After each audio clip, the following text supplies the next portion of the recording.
to Incline about a year ago. Befriended Pastor Tony and some of the staff here, so it's great to be here. And because last week Ron made fun of the pulpit, I realized when I walked here this morning that even though I've been preaching for young adults and college students, that we've never been in a place that had a real pulpit. So I look at this pulpit and I'm like, no, I'm not qualified for a pulpit. So we put it over there. Hopefully that's all right. And some new guy tearing down the pulpit, it's not what's going on at all. Just a little more comfortable here. But it's great to be with you guys and to be here the first time preaching with you at Cornerstone. And if you've been here for any number of weeks, you know that Pastor Tony has been taking this church from creation to the cross. And we've been going through the entire, from the book of Genesis all the way up to the life of Jesus and understanding what does the Bible say about what happened, how to understand the Old Testament. Last week, Pastor Ron brought us to the New Covenant, which is the final covenant. We have 4 prior ones. And so the death of Jesus ratifies this new covenant. And the blood of Jesus is what sets that new covenant in place. And so everything changes because of this new covenant. So that's what I'm going to talk about today. Is that we get to discover, what does it mean to be the church? What does it mean to be the new covenant people of God? Because in the new covenant, not only do we have a new life, we also have a new mission.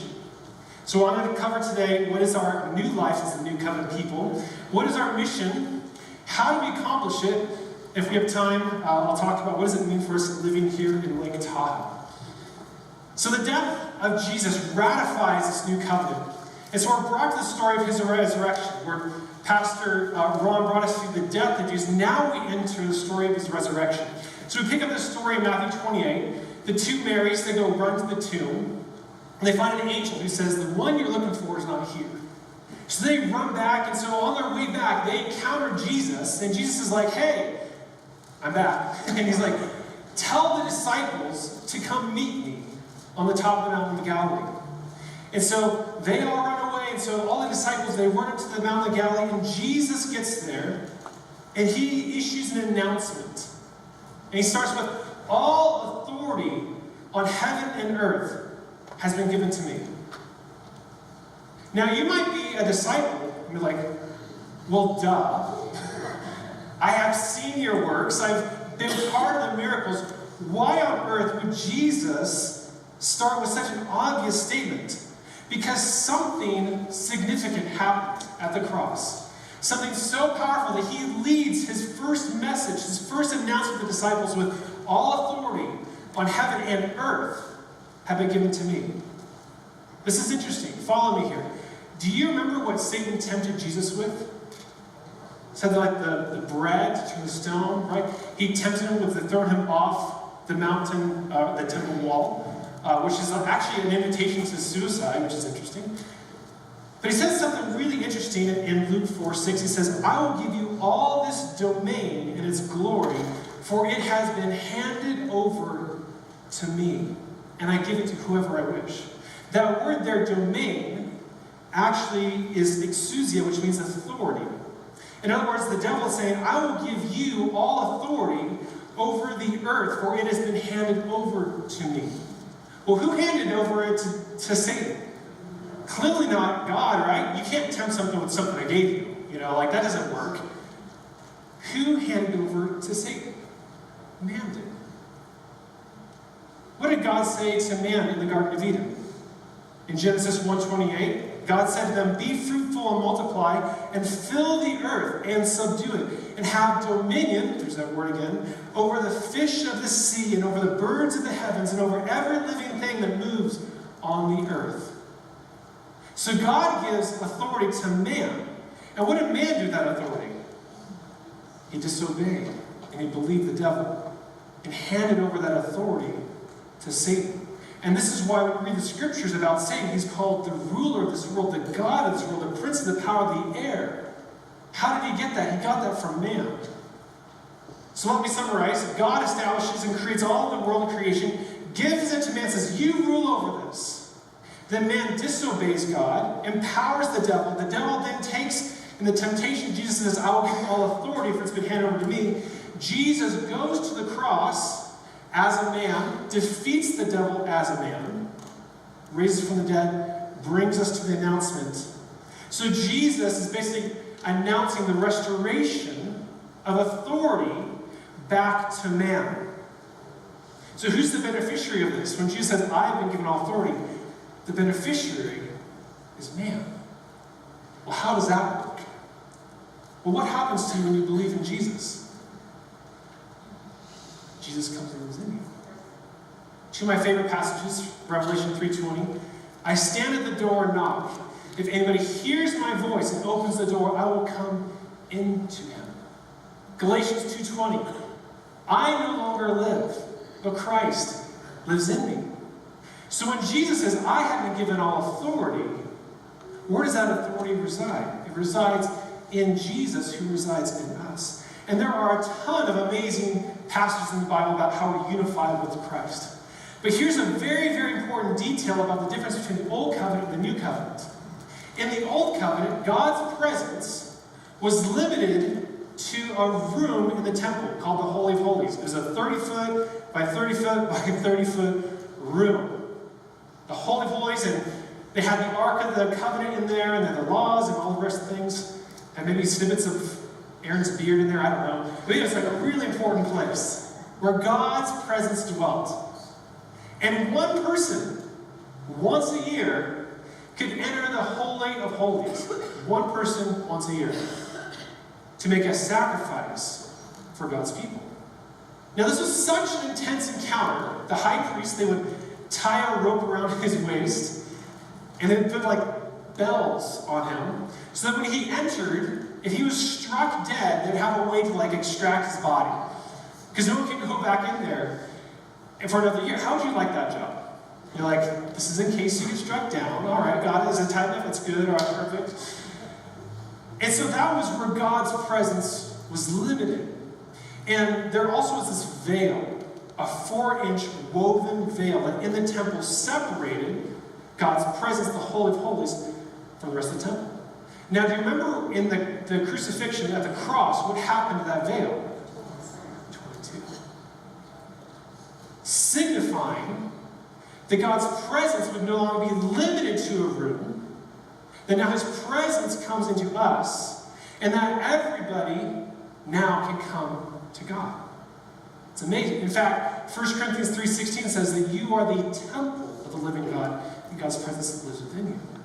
So not only is the temple gone, you are a mini temple. You are the carrier of his presence. So when Jesus says, all authority on earth has been given to me, and that he resides in us, it means something very significant about us. It means that through the dwelling and the power of the Spirit, we become administrators of God's authority over the earth and continue the works of Jesus. Here's the truth. When you believed and got saved, it didn't just change where you go after you die. It changed how you were supposed to live on earth. In other words, you are not a powerless person. You're not a powerless person who believes in Jesus, who bought the fire insurance, and now after you die, you get to go to heaven. No, that's not what happened. You are a Holy Spirit-empowered believer called to impact earth. Jesus is alive and living on this earth, but he's living through you. 1 John 4:17 says that so as he is, so also are we in this world. Sometimes I used to believe that when Jesus said it's finished, it's like he went to heaven and retired. And he's like, whew, that was tough work, and now all of eternity is for me to sit back and relax my cloud. Jesus didn't retire. He's not done in heaven. He's now moving, but now he's moving through us, through the lives of the believers, because the living God is taking residence in us to continue his works on earth. That is what it means to be new covenant people. Not only are our sins forgiven, we get to have eternal life with him, but he lives through us, and we become the move of his hands and feet on earth. Because Jesus didn't have to give us his presence. He didn't have to give us authority. It would have been enough to be saved. It would have been enough to spend eternity with him. But he went the extra step and says, I'm going to empower you, and I'm going to give you authority. And he didn't do that just so we'd feel good about ourselves. Because the Holy Spirit, the presence of the Spirit, is not this badge of honor. It's actually this equipping force. There is no reason God would give you authority and power and place his Spirit in you if he didn't have an expectation for your life. So Jesus empowered you to the highest degree so you live a powerful life, and this is what it means. As we look at what does it mean to be a new covenant people, that we're empowered so the works of God can operate through us. And that's why the new covenant people are empowered and have authority. But here's the thing, how is authority measured? How is power and authority measured? It's measured by how it's used. You take someone of great skill, and their skill is measured by how they apply it, what they do with it. A great musician is measured by how well they perform. So likewise, we are measured, the life of a believer is measured by what we do with what we've been given. So Jesus is equipping us. So we have to ask, well, how does he want us to be using that equipping? How does he want us to use that authority? Well, let's go back to the passage. In Matthew 28, it says, all authority has been given to me in heaven and on earth. Therefore, a very important detail in this passage. All authority on heaven and earth has been given to me. Therefore, go make disciples of all nations, baptizing them in the name of the Father, and the Son, and the Holy Spirit, and teach them to obey everything that I've commanded you. It's interesting that Jesus announces what he's accomplished, and then gives us an assignment. You see this union here again. He says, all authority has been given to me, now you. We realize that what he accomplished now becomes our equipping. He's drawing the connection that what he has accomplished, because he lives in you, now empowers you to the fullest extent. He says, go make disciples. And this is what we understand as the Great Commission. And that's our mission. And here's how I would define our mission, according to us being empowered, according to us to having the living God dwelling in us, according to us being a new people after God's own possession. This is how I define it, is that our mission is to administer the presence and authority of God within our lives to transform people throughout the world. So new covenant people, filled with authority, power, Jesus in them, transformed. Now you take that presence and authority of God that's in you already, and you use that to impact people throughout the world. Now it begs the question, well, how do we do that? Like, that's great that we're equipped, that's great, all those things, but how do we do that? And notice that Jesus used the word make disciples. He didn't say host an event, he said make disciples. It implies transformation. Now brace yourself, because I might ruffle a couple feathers here, but bear with me because I'm going to try and clean it up after I ruffle some feathers. The problem is, sometimes we can associate the idea of the Great Commission to primarily just saving souls. It's not just that, it is that, but it's also transforming lives. It's possible to reduce the Great Commission down to holding an event or holding a service and asking people to raise their hands. And we get fixated easily by numbers. I was part of a large church for a number of years, and every single week I have to report numbers. And it's just like really challenging force to be part of a church that like they wanted mega numbers. And so one of those things is how many hands raised up?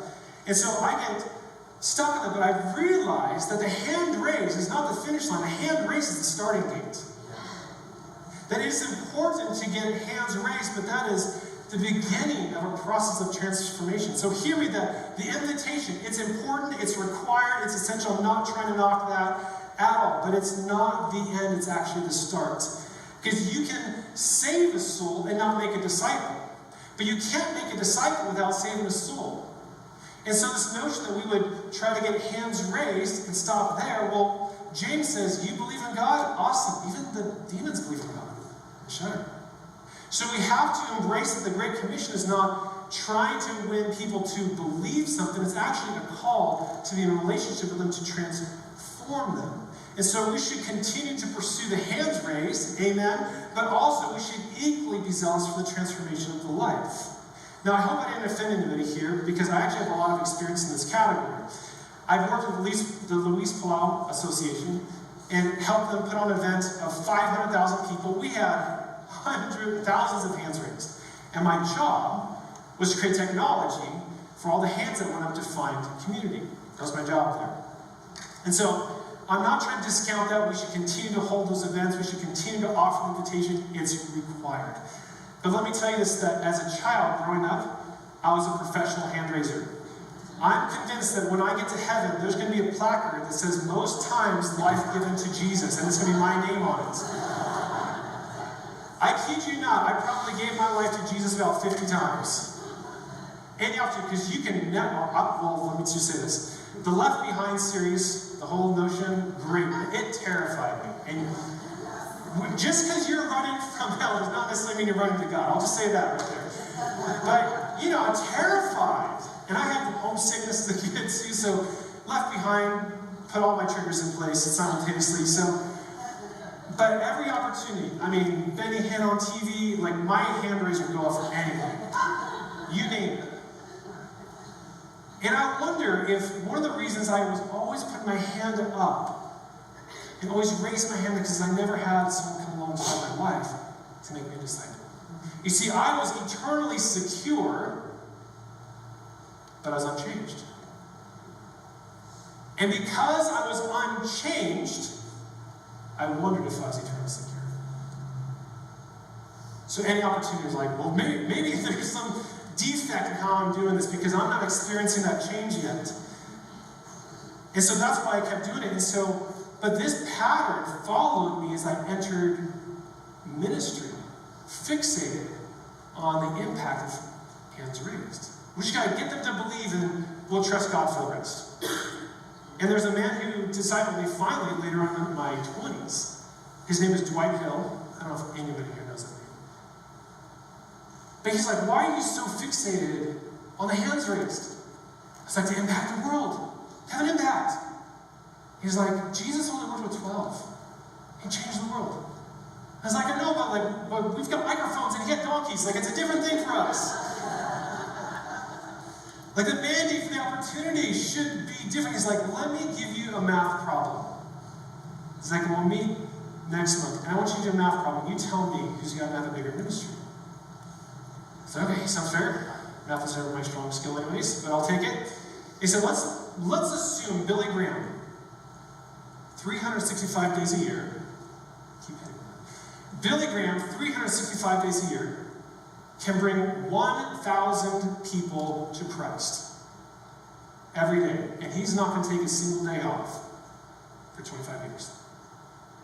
1,000 people a day, 25 years, every single day.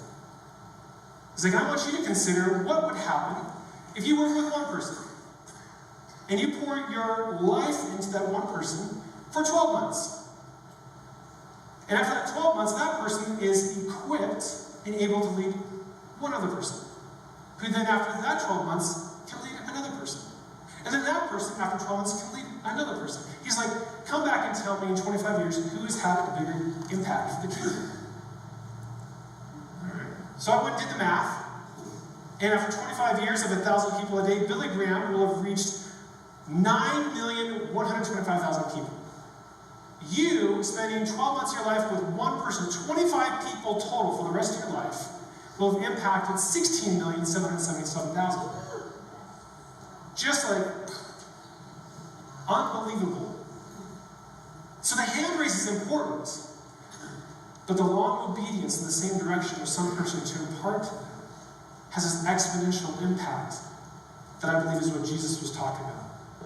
So back to how this is accomplished. Remember, our mission is to administer the authority, the presence of God in our lives, and we're to impact and transform people throughout the world. So that's our mission. So let me ask you, who is the first person that should be transformed? You. The Great Commission starts with the pursuit of the inward transformation. Before we can transform others, we must ourselves be transformed. Because you take that multiplication effect. You're like, I'm going to live my life in such a way that there are going to be millions of people potentially impacted by how I intentionally live relationship. I better be able to impart something. Because making a disciple is the transformation by transferring what is in you into someone else. How you lead others will give them an example to follow how that exponential impact. And so it's so important about how you pursue your own personal transformation, because it's going to be the very thing that you impart. And it's going to be the very thing that people assess whether or not they want in their life. So I'm in business. I have a software company.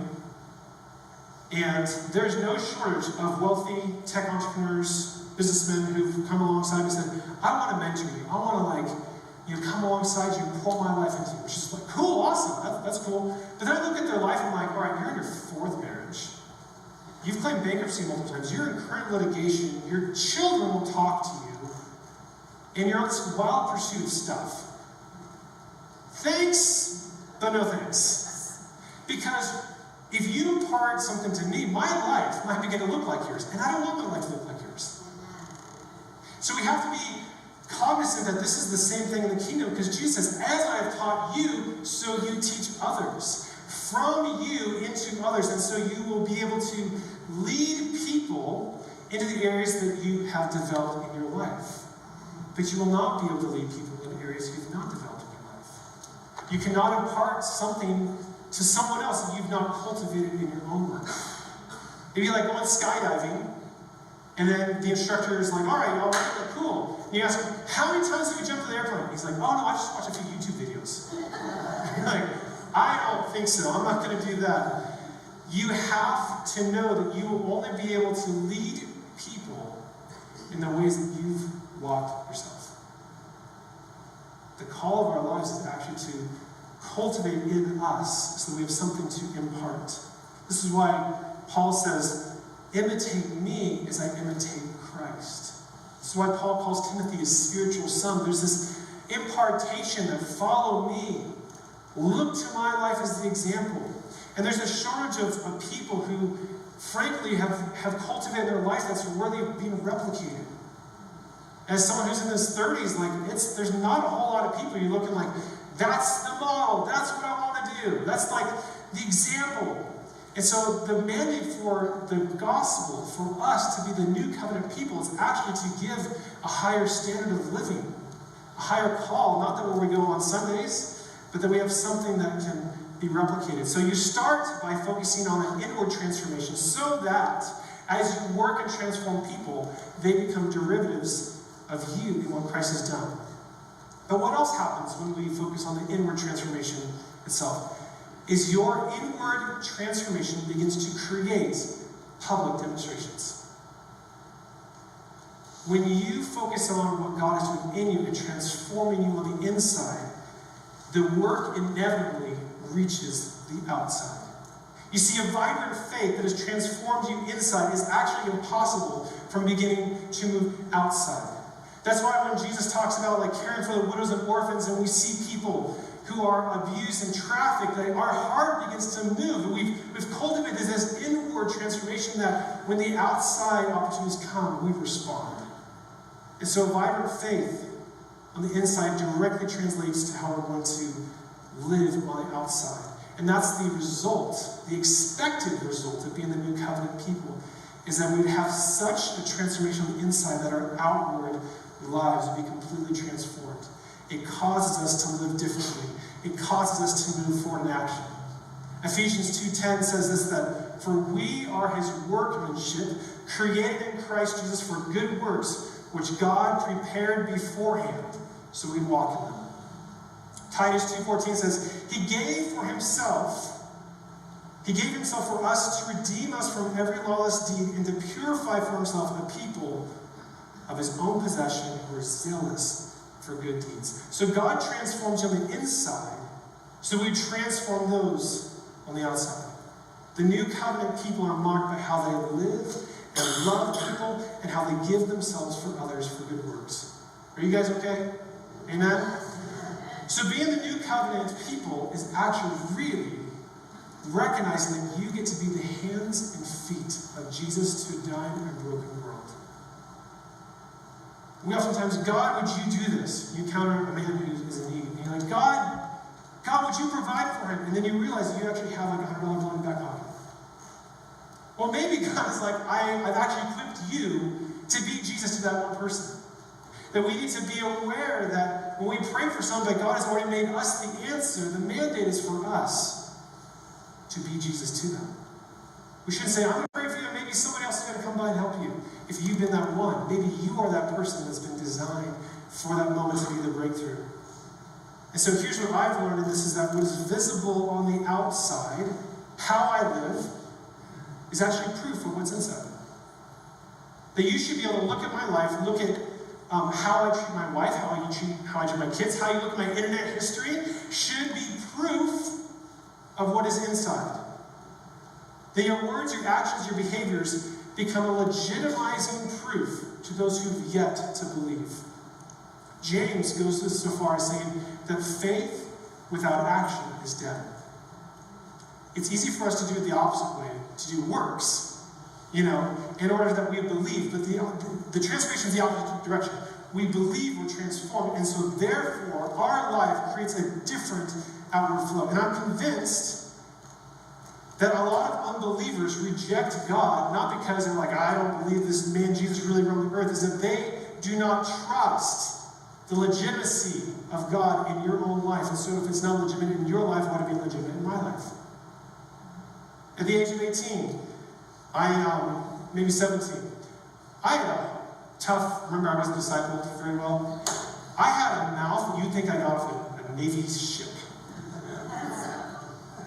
And I lived a pretty safe life otherwise, but I was really into motocross, I was racing, and just part of that culture, you just I could use the F word as a pronoun, adjective, I could use it in every single way and make it make sense, all in one. And yet, I was at this event and found, this little Jesus fish on the back of mine. That was evangelism, so he's like a little Jesus fish on the back of something. And someone's like, hey, are you a Christian? Boom. Totally convicted.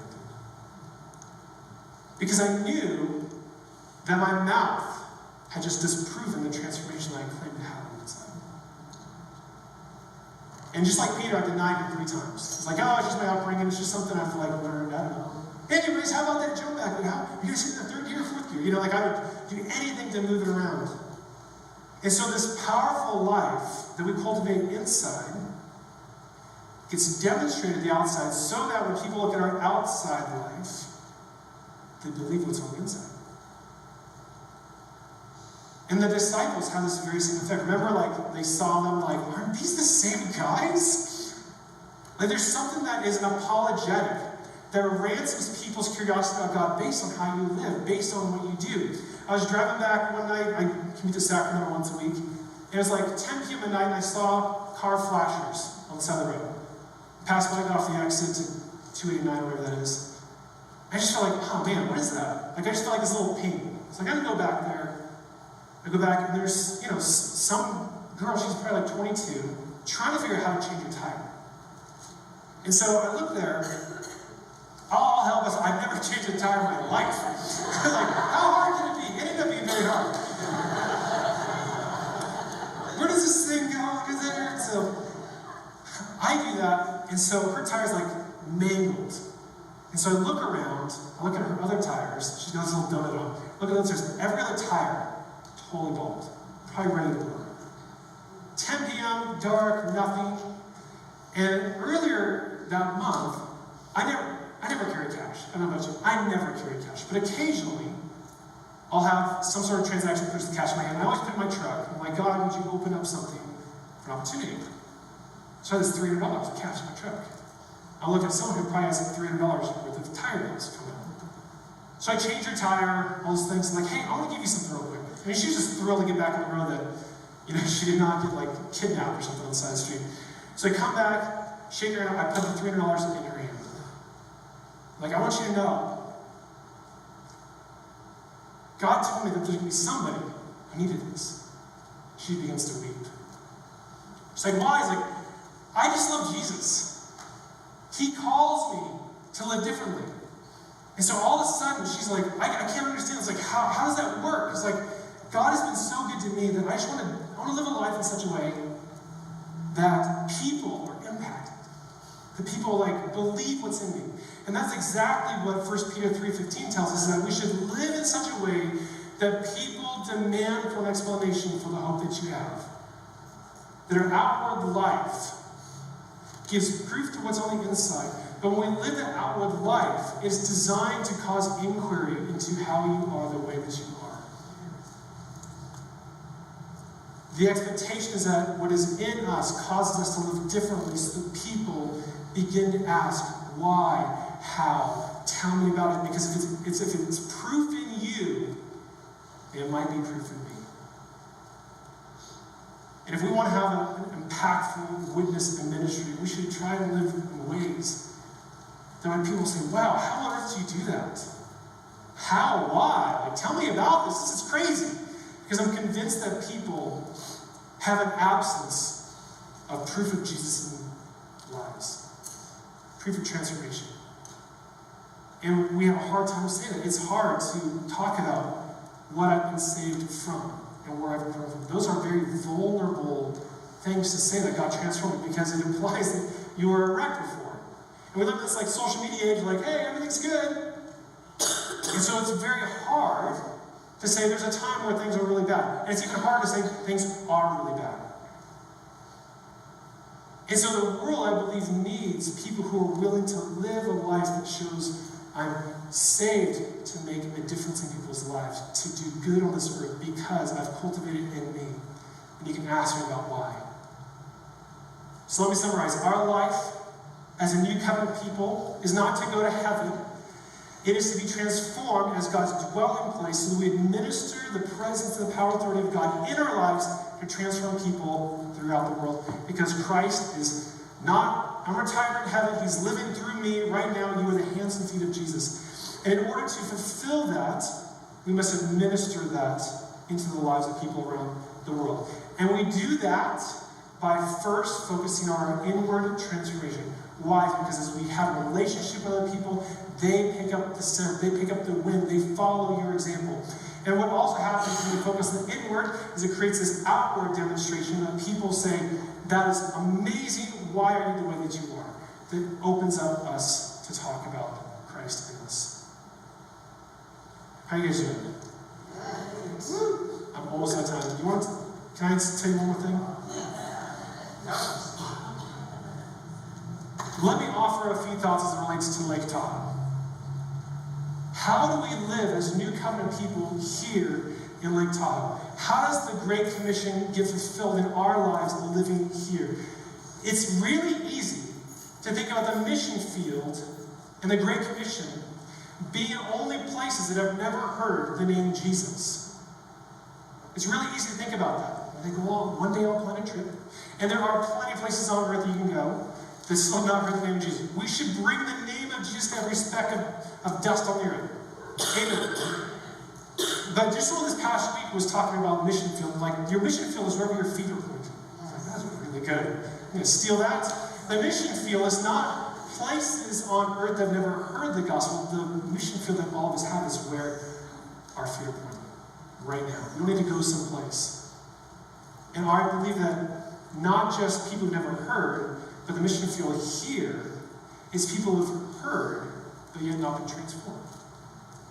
Either that they have not believed and been transformed, or they have believed and not been transformed. That is our active mission field. That makes Lake Tahoe this really rich harvest field for people who may have heard the gospel and just said no thanks. Or maybe heard the gospel and walked away. There's no shortage of individuals in this zip code that fit that description. And so I wonder how many of those people said no thanks because they didn't see proof of that transformation on the inward life of the person. So for us, how do we live the gospel out loud here in Lake Tahoe? We need to be a life that shows a persuasive proof of the transformation in us. Because if they don't experience the transformation in your life, they're not going to believe it for their own. And so we need to be aware to share our transformation. And so that is our mandate, that we would become a compelling example for Christ and the gospel for those who've already heard but not believed. Huge mission field.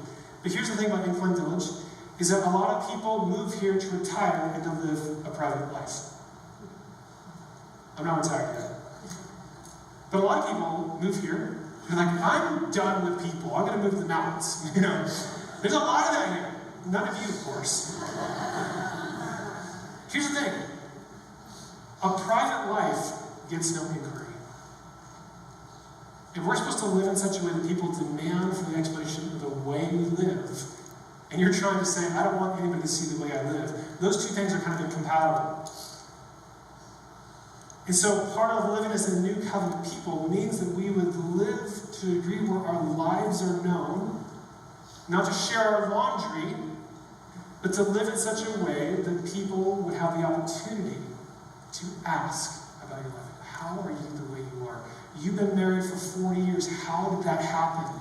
I've been married 4 days and this is terrible. Like, we need to live in such a way that gives enough examples for people to say, whoa, how does that work? Tell me. And what is the best way to do that? The best way to get people to ask about your life is you need to ask about their life. It's not like this teeter-totter analogy of like conversations like teeter-totters that we each take a turn going up and down. And one of the most difficult times in any relationship is you're like, hey, how's your week? It's good. Anything fun happened? Nope. How's your dog? Died. Watch any shows? Nope. Play sports? Nope. I mean, that is a miserable conversation with somebody. Because they don't give you anything to kind of go on. Like, so conversations, relationship, people, good ones, at least have this reciprocal effect. How was your week? It was really good. How was your week? Right? So if you have an area of your life that you say, I want to impart, I have this ability to impart something to somebody else. Maybe you've been married 40 years. And you're like, you ask someone, how's your week? And they're like, it's good, I kind of work and do whatever. How's your week? My week was awesome. I celebrated my 40th wedding anniversary. I am so in love with my wife. I'm in more love with my wife now than I first met her at the bar 40 years ago. And that should cause you, whoa, you guys met at the bar? Like, you've been married 40 years? Like, tell me about this. You need to give people a platform to be curious about your life. And so you can find these areas that you have strength, you have something to impart. And then, this is sneaky, you ask other people about the same topic. Hey, how do you do financial planning? I'm a financial wreck. How about you? Actually, I'm a financial manager. That's kind of interesting. And so that will help you build this connection of conversation for people. And this is especially effective for younger people. Tony asked me to ask or comment on how does older people and younger people relate? Well, this is interesting because younger people feel like old people are annoyed with them, and older people feel like they can't relate to younger people. This is true. Here's the thing, is that if you are elder in your years, you have something that younger people really want. A leg up. They want to know, how did you do it? And if I were to do it, are there any shortcuts I can take?